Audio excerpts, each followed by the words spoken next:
అసలు ఎన్ని కామెంట్స్ వచ్చాయంటే, అసలు ఇన్ని కామెంట్స్‌ని నేను అస్సలు ఎక్స్‌పెక్ట్ చేయలేదు. Justice for Vaishnavi, justice for Vaishu అని చెప్పేసి ఎన్ని కామెంట్స్ పెట్టారో. వైష్ణవి గురించి ఒక వీడియో చేయండి అక్క అని చెప్పి చాలామంది అయితే పెడుతూనే ఉన్నారు. మళ్ళీ నేను కంటెంట్ కోసం చెప్తున్నానని అనుకోవద్దు. అవి కామెంట్స్ కూడా నేను స్క్రీన్ పైన ఇచ్చేస్తాను. చూసేయొచ్చు. మీరు వైష్ణవి గురించి వీడియో చేయకుంటే అన్‌సబ్‌స్క్రైబ్ చేస్తాను. వైష్ణవి గురించి వీడియో చెయ్యండి. నేనొక చిన్న యూట్యూబర్‌నని కూడా వాళ్ళతోటి నేనన్నా. చిన్న యూట్యూబర్ ఏంటి, పెద్ద యూట్యూబర్ ఏంటి? అంటే ఒక యూట్యూబర్ చనిపోతే ఆ యూట్యూబర్‌కి కనీసం ఒక వీడియో కూడా చేయలేరా తనకి సపోర్ట్‌గా అనని చెప్పి చాలామంది కామెంట్ చేశారు. వాళ్ళ కామెంట్స్ అని కాదు. నేను తన ఛానెల్‌లో చూసాను. చాలా వీడియోస్ చూసాను. తనవే చూస్తున్నా. ఒక 3, 4 డేస్ నుంచి తన వీడియోసే చూస్తున్నా. వైష్ణవి వీడియోసే చూస్తున్నా. ఎక్కడ పట్టినా కూడా జస్టిస్ ఫర్ వైష్ణవి అనే చెప్తున్నారు. సో, నేనేదో కంటెంట్ కోసం చెప్తున్నానని గాదు. నాకు నిజంగా అనిపిచ్చింది గాబట్టే జెప్తున్నాను. తనకి 18-19 ఇయర్స్ మధ్యలో ఉంటదంట తన ఏజ్ గూడా. అసలు చాలా డేర్‌గా మాట్లాడుతుంది తను. ఎంత డేర్‌గా మాట్లాడే అమ్మాయిని అసలు ఎట్లా చెప్పబుద్దయింది వాడికి, వాడిని అలా అనిపిచ్చింది నాకసల. ఎట్లా చెప్పబుద్దయింది వాడికి అని చెప్పేసి. కానీ జస్టిస్ ఫర్ వైషు, వైషు అని చెప్పి మీరు కామెంట్స్ చేస్తే, నేను ఏమని రియాక్ట్ అవ్వాలి? అసలు ఎలా రియాక్ట్ అవ్వాలో కూడా నాకైతే అర్థం కావటం లేదు. ఎందుకంటే, ఇప్పుడు ప్రెజెంట్ నాకు 17 ఇయర్స్. నేను రియాక్ట్ అయితే చిన్న పిల్లని. అది రాంగ్ ఎళ్తదో, రైట్ ఎళ్తదో, అసలు ఏం మాట్లాడితే ఏమొస్తదో ఏది కూడా నాకు తెలీదు. తెలియకుండా నేను ఎలా రియాక్ట్ అవ్వాలి అనిపించింది. కానీ తన వీడియోస్ చూసాక ఖచ్చితంగా అది తప్పైనా, రైట్ అయినా నేను ఖచ్చితంగా రియాక్ట్ అవ్వాలి అని నిర్ణయించుకున్నాకే వీడియోనైతే తీస్తున్నాను. వైష్ణవి 13 మంది అన్నయ్యలకు లేక లేక పుట్టిన ఒక్కగాని ఒక్క ముద్దుల చెల్లెలంట. తనని అంత కిరాతకంగా ప్లస్ తను ప్రెగ్నెంట్ వుమెన్ గూడా. తనకి అంత కఠినంగా తన బాడీ పైన 30 కత్తిపోట్లున్నాయంట. అంత కిరాతకంగా పొడిచి, పొడిచి, పొడిచి చంపాల్సినంత అవసరం ఏంటి? ఆ రైట్ అసలు ఎవ్వరిచ్చారు వాడికి? అనని జెప్పి క్వెషన్ జేయాలనిపిస్తుంది. అయినా వైష్ణవి ఏం ప్రేమించలేదు గదా! ఫస్ట్ వాడే గదా! నిన్ను ప్రేమిస్తున్నాను, నువ్వు లేకపోతే చచ్చిపోతాను అనని చెప్పి పాయిజన్ తాగి తనని ఇంకట్లా ఒప్పించుకొని మ్యారేజ్ చేసుకున్నాడే కానీ, తనంతటికి తాను అయితే ఒప్పుకోలేదు గదా! అలాంటప్పుడు నీకు చంపే రైట్ అసలు ఎక్కడి నుంచొచ్చిందని అడగాలనిపిస్తుంది నాకైతే. పెళ్లి చేసుకొని ఆ అబ్బాయి వాళ్ళ ఇంటికి తీసుకొనెళ్తే వాళ్ళ అమ్మ వాళ్ళు యాక్సెప్ట్ చేయలేదు. యాక్సెప్ట్ చేయకుండా వాళ్ళ ఇంట్లోంచి పంపించేసేస్తే, ఇంక వైష్ణవి వాళ్ళ అమ్మ వాళ్ళే ఇంకా తన కూతురు మొహం చూసి ఇంటికే పిలుచుకొచ్చుకొని, వాడిని సొంత కొడుకులాగా, సొంత కొడుకు కంటే ఇంకా ఎక్కువగానే చూసుకున్నారంట. అయినా గూడా ఇంక వాళ్ళింటి దీపాన్నే ఆర్పాలని అసలు వాడికి ఎట్లా అనిపిచ్చింది? వాడి మైండ్‌లో అసలది ఎట్లా ఆ థాట్ అన్నది గూడా అసలు ఎలా వచ్చిందనిపిస్తుంది. వాళ్ళకి మ్యారేజ్ అయ్యి 1 ఇయర్ అవుతుందంట. 8 మంత్స్ బాగానే ఉన్నారంట. ఆ తర్వాత చిన్న చిన్నగా గొడవలు స్టార్ట్ అవుతూ ఉన్నాయంట. వాటన్నిటిని గూడా వైష్ణవి వేరే అమ్మాయితో ఎఫ్ఐఆర్ పెట్టుకుందానని చెప్పేసి తను తెలుసుకొని వాటిని వీడియోస్ కింద తీసి వాటినే ప్రాంక్ వీడియోస్ కింద పెట్టిందంట తన ఛానెల్‌లో. అవన్నీ గూడా జూసాను నేను. అవన్నీ చూసిన తర్వాత అవందరూ ప్రాంక్ అనే అనుకున్నారు గానీ, ఆ తర్వాత తను చనిపోయిన తర్వాత ఇప్పుడు నిజం అన్నది అనిపిస్తుందంట. ఇప్పుడు అనుకుంటున్నారు నిజం అని చెప్పేసి. చాలా వీడియోస్ ఉన్నాయి. తను అసలు ఎంత డేర్‌గా మాట్లాడే అమ్మాయి, అంత ఈజీగా వాడి చేతిలో అసలు ఎలా చచ్చిపోయిందనే అనిపిస్తుంది నాకైతే. అంతలా నమ్మిచ్చి మోసం చేసి తను ప్రెగ్నెంట్ అని కూడా చూడకుండా కత్తితోటి తన బాడీ పైన 30 కత్తిపోట్లున్నాయంట. పోస్ట్‌మార్టం రిపోర్ట్‌లో వచ్చిందంట. దాన్ని అసలంతా కస కస పొడిచి పొడిచి నరికి నరికి మరి చంపాల్సినంత అవసరం ఏమొచ్చింది? అంతలా చంపుతారా? తను నీ బేబీని మోస్తుంది కడుపులో. అయినా గూడా నువ్వు అంతలా చంపావంటే ఎంత కిరాతకంగా ఆలోచించి, ఎంత సైకోగాడు అయ్యుంటాడు వాడసల.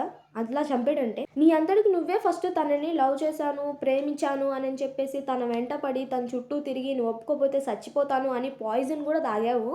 మళ్ళీ తనని పెళ్లి చేసుకున్నది అన్నీ మీ ఇంటికి తీసుకెళ్తే మీ ఇంటికాడ యాక్సెప్ట్ చేయలేదు అని చెప్పేసి వైష్ణవి వాళ్ళ ఇంటికి తీసుకొనొచ్చుకొని అట్లా చూసుకున్నప్పుడు మరి నువ్వు ఎలా చూసుకోవాలి తనని? ఎట్లా చూసుకోవాలి తనని? పైగా వాళ్ళింట్లోనే చంపాడంటే వాడికసలు ఎంత డేరుండాలి, ఎంత ధైర్యం ఉంటే వాడు అట్లా చంపుతాడు. వాడిని ఖచ్చితంగా ఉరిదీయాల్సిందే. వాళ్ళమ్మ చెప్తుంటే నాకైతే కంట్లోంచి నీళ్ళైతే అస్సలు ఆగలేదు. వాళ్ళిద్దరూ చాలా కొన్ని రోజుల నుంచి గొడవ పడుతున్నారు అనని చెప్పేసి వాళ్ళమ్మకి కొంచెం డౌట్ ఉండేదంట. అయితే ఆ రోజు తను చనిపోయే రోజే వాళ్ళు గొడవ పడ్డారంట. అది వాళ్ళ డ్యాడీకి వినిపించిందంట. వైష్ణవి వాళ్ళ డ్యాడీకి వినిపించి వాళ్ళ డ్యాడీ డోర్ కాడికి వెళ్తే అప్పటికి చంపేసిండంట వైష్ణవిని. చంపేసి "అట్లా కాదు వైషు, ఇట్లా వైషు పనుకో చిట్టి" అని చెప్పేసి వాడంతటికి వాడే నవ్వుతున్నాడంట. సైకోగాడు లెక్క. నవ్వుతుంటే ఓకే. వీళ్ళు సరదాగా అనుకుంటున్నారేమోలే. ఇంగప్పుడు మనం ఎందుకు మధ్యలో ఇన్వాల్వ్ అవ్వటం అని చెప్పేసి వాళ్ళ డ్యాడీ అక్కడి నుంచి వెళ్ళిపోయాడంట. ఆ తర్వాత ఇంగ మార్నింగ్ లేసి వీడు బట్టలు అవన్నీ మార్చేసుకొని అంటే బ్లడ్ పడతది గదా! అవన్నీ మార్చేసుకొని మంచం కింద పెట్టేసి బైక్ తాళం తీసేసుకొని రయ్యన వెళ్ళిపోయిండంట. వీడేంటి ఇట్లా ఎళ్తున్నాడని చెప్పేసి వాళ్ళ అమ్మ ఇంట్లోకెళ్ళి చూస్తే తన బిడ్డ శవం రక్తపు మడుగుల్లో బెడ్డంతా రక్తం, నేలంతా రక్తం, అక్కడ పోల్ గూడా ఏదో పోలుంటే దాని నిండా గూడా రక్తమే ఉందంట. రక్తపు మడుగుల్లో తన బిడ్డ చచ్చి శవమై బడుంది. అది చూసి ఆ తల్లిదండ్రులు, వాళ్ళ అన్నయ్యలు అందరూ ఎంతలా గుండెలు బాదుకొని ఏడుస్తున్నారంటే, వాళ్ళ రోదన అసలు చెప్పేది గాదు. మాటలు కూడా రావట్లే. అంతలా వాళ్ళు ఏడుస్తున్నారు. తనకి ఆఖరి నిమిషంలో ప్రాణం ఉన్నప్పుడు తనని అన్ని కత్తిపోట్లు వచ్చాక గూడా ఇంకా ప్రాణం పోలేదని చెప్పేసి ఆఖరిలో కొంచెం ప్రాణం ఉంటే, "ప్లీజ్ నీకు దండం బెడతా. నన్ను వదిలేసేయి. మా అమ్మ నన్ను హాస్పిటల్‌కి తీసుకెళ్తది. దవాఖానకి దోలుకొని పోతది. నన్ను బతికించుకుంటది. నిన్ను ఈ టాపిక్‌లోకి అసలు లాగను. నువ్వే ఇట్లా చేశావని గూడా నేను ఎవ్వరి కాడ గూడా చెప్పను. నన్ను వదిలేసేయి. నీ కాళ్ళు మొక్కుతా. నా కడుపులో ఉన్న బిడ్డ గురించైనా ఆలోచించు" అని చెప్పి తను అడిగిన ఆఖరి క్షణంలో కొంచెం ప్రాణం ఉంటే, "ప్లీజ్ నన్ను వదిలిపెట్టేసేయి. నీకు దండం పెడతానని" చెప్పి అడుగుతుంటే, అయినా గూడా గట్టిగా కాళ్ళతోటి గొంతు పైన నొక్కి ఇట్లా గట్టిగా నొక్కి చంపేసిండంట. అసలు వింటుంటేనే రక్తం మరిగిపోతుంది. అసలు చేతులు ఎట్లా వచ్చాయిరా నీకు చంపడానికి? అట్లాంటి వాడికి జైల్‌లో ఏసి 3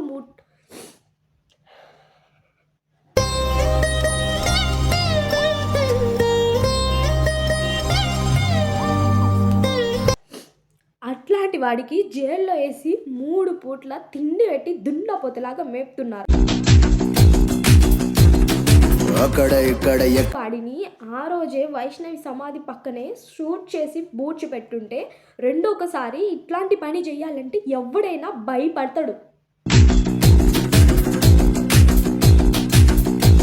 పని మానేసి వాడికి ఇంకా బాగలేదు, హాస్పిటల్‌లో జాయిన్ అయ్యాడు, వామిటింగ్స్ అయితున్నాయి, అవైతున్నాయి, ఇవైతున్నాయి అని చెప్పి అని చెప్పేసి సింపతి క్రియేట్ చేస్తున్నారు. ఇప్పుడు చేయండి. సింపతి క్రియేట్ చేయండి. ఏముంది ఒక 3 నెలల్లో ఇదంతా అందరూ మర్చిపోతారు. మర్చిపోయి ఇంకా వాడు హ్యాపీగా మళ్ళీ వేరే అమ్మాయిని పెళ్లి చేసుకుంటాడు. ఆమె జీవితం గూడా ఇట్లానే నాశనం చేసి ఆమెను గూడా ఇట్లనే చంపేస్తాడు. అప్పుడు మళ్ళీ వైష్ణవికి న్యాయం జరగదు. ఇంకొకళ్ళ జీవితం గూడా నాశనం. ఎంత ఘోరంగా చంపుంటే తను ఎంత నరకం అనుభవించి ఉంటది అని అనిపించింది. చిన్న పిన్నిస్ గుచ్చుకుంటేనే మనం అల్లాడిపోతాము. కూరగాయలు కోస్తుంటే చిన్న షాకు తోటి కొంచెం కట్ అయితేనే వేలు మనం అసలు ఎంతలా నొప్పి అనిపిస్తది. అట్లాంటిది 30 కత్తిపోట్లు ఒక ప్రెగ్నెంట్ తను పైగా. కస పొడిస్తే ఎంత నరకం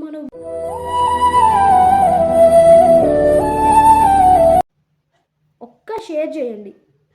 వైష్ణవికి న్యాయం జరగాలి అనంటే ఒక్క షేర్ చేయండి.